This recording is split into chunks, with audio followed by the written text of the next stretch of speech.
মোৰ পেজলৈ সকলোকে স্বাগতম। আৰু এয়া চাওক, দালিটো চম্ভাৰ দি দিলোঁ আৰু এয়া ভাত বাঢ়িলোঁ। এতিয়া গৰম গৰম পূৰাকৈ ধোহা ওলাই আছে চাওক, একেবাৰে ঠাণ্ডা, পূৰা ঠাণ্ডা। আৰু ইফালে ভাতৰ লগত আলু দি দিছিলোঁ আৰু এই চাওক পূৰা ধোহা ওলাই আছে।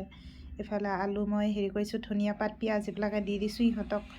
দালি আৰু এই ৰাতিপুৱাৰ ঘুগুনি দি দিছোঁ আৰু মই এনেকৈ খাইছোঁ, এনেকৈ খাব লৈছোঁ।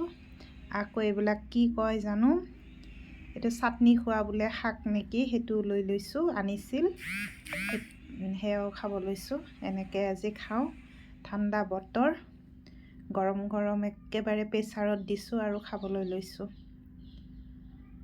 আৰু অকণমান এনেকৈ পিঁয়াজ আৰু ধনিয়া পাতেৰে আলুটো সানিলে ল'ৰাটো ভাল পায়, তাকো অলপ দিলোঁ। এনেকৈয়ে খাব লৈছোঁ আজি দেই। আৰু আপোনালোকে ভাত চাত খালেনে নাই? আৰু মই ভাতটো খাওঁ, পূৰা টেষ্ট হৈছে। এনেকৈ ভাত খায়ো মজা লাগে দেই।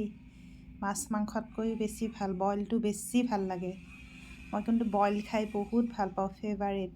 এনেকৈ গৰম গৰম ভাতৰ লগত আলু, বেঙেনা, বিলাহী এইবিলাক দিলে মজাই বেলেগ। কিন্তু মাছ মাংসতকৈ সোৱাদটো বেছি লাগে, নহয়নে বাৰু?